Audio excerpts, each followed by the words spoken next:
Good morning, everyone. This is Tyler Tatro with the Drying Company. We are a local home performance company specializing in fixing nasty crawl spaces, cracked foundations, uncomfortable homes, and we drain the rain with our superior gutter system called Gutter Shutter. Today I'm in the Williamsburg area checking out a crawl space job, and this job we had recently completed a crawl space door replacement. We haven't done any other crawl space work yet, but this homeowner is now looking down the road of encapsulating the crawl space. The homeowner has been using a pest control company, and the pest control company in the past has gone in and performed annual inspections and recently put a dehumidifier in this crawl space. But they didn't do anything to seal the crawl space from the ground and from the outdoors. And I just want to show you what that looks like. Right now, the crawl space is still wide open to the outside environment. It's still wide open to the ground that is evaporating moisture into the space, and the dehumidifier really just has no fighting chance against that environment. So let me show you what that looks like and really what the proper procedures were to seal that crawl space off and give this dehumidifier a fighting chance and actually keep that space dry all the time. All right, guys, you can see our new crawl space door that we recently completed. This homeowner had a metal crawl space door prior to this, and the metal was all rusted out, and the metal frame around that panel was also all rusted out. And this is very common just due to it being exposed to the outdoors and the interior space of the crawl space for so long. So we often go in and rip that metal frame out in the metal panel, and we replace it with a Everlast panel. This is a PVC panel that has toggle bolts, which brings it nice and tight to the new pressure treated wood frame that we install in the inside opening of the crawl space. So if you're interested in having your crawl space door replaced with something permanent and something that's going to last, this is the way to go. All right, you guys, I am now in the crawl space about 10 feet from the opening, and we're looking at common building products that are used for vented crawl spaces. First, we start with the vapor barrier that's on the floor. This is called 6 mil poly.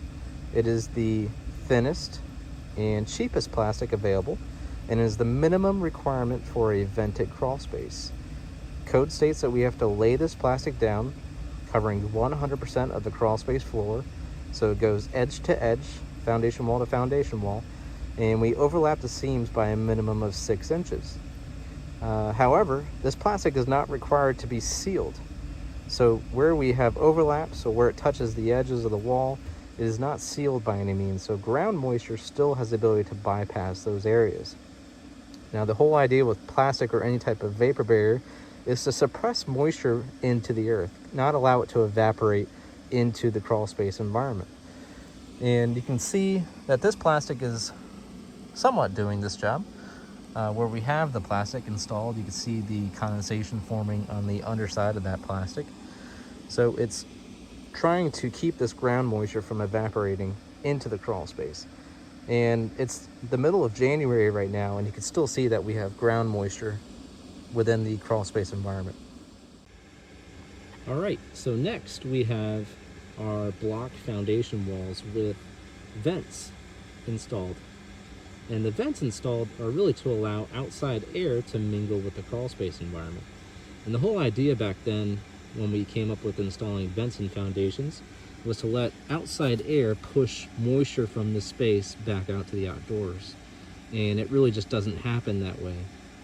So we end up finding that warm, moist air comes in contact with the cooler crawl space air and causes a lot of the issues that we see, like condensation, damaged insulation, mold or microbial growth on the lumber, and creates a great environment for pests and rodents to come live. So these vents are still wide open in this crawl space, and the block walls are still exposed. Block walls are very hollow and porous, so outside air and moisture still has the ability to freely mingle with this crawl space environment. So the last building product that we need to discuss is the fiberglass insulation. This is installed between the floor joists up against the underside of the subfloor and separates the first floor conditioned space from this outdoor crawl space. Now, the insulation, when it was installed, was pushed all the way up against the underside of the floor, and the installer used metal rods to hold the insulation in place. What we end up finding is that over time, gravity pulls the insulation down. Mice or rodents get up in the insulation and make tunnels and nests, and they end up pushing the insulation down. And just moisture that comes in the crawl space in the spring and summertime months gets into the insulation and really starts making it droop down away from that subfloor. So in the wintertime months, a lot of our homeowners call us in regards to cold floors. And this is a big reason why. All right, so let's get to this dehumidifier that's installed in this crawl space. This is a Santa Fe Advanced 2. Pretty decent dehumidifier. And like all crawl space dehumidifiers, they're really set to maintain the overall space, trying to keep the space dry to the point where condensation can't form on cold surfaces, prevent mold and microbial growth from growing on lumber, and just make sure that the space stays dry all the time. Well, I hope you guys can see that this dehumidifier can't keep the space dry all the time when the vents are wide open, the block walls are still exposed, and the vapor barrier that's installed is not sealed by any means. So it looks like that whoever put this in really is working backwards here, or just doesn't simply have an understanding of how to make sure that this space stays dry all the time.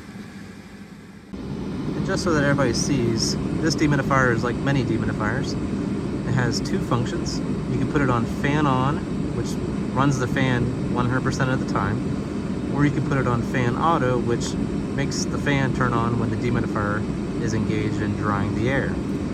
Well, the fan is set to fan auto, so it shouldn't be running right now. But it appears that this dehumidifier had a coolant leak and is not engaging the compressor.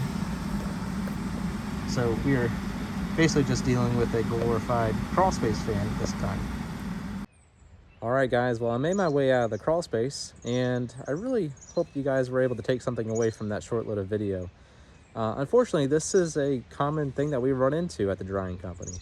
Putting dehumidifiers into open crawl spaces like that is something that we typically find from the pest control industry.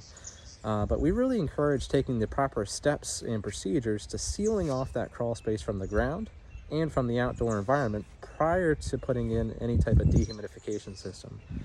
That way we have something that can last and really maintain that space and prevent future mold and microbial growth from growing on the lumber and keep that space dry all the time. If this is something that we could help you guys out with your crawl space project, please give us a shout. Our number is 757-566-8622, or you can visit us at thedryingco.com. All right, thank you for your time. Look forward to chatting with you guys soon. Thanks.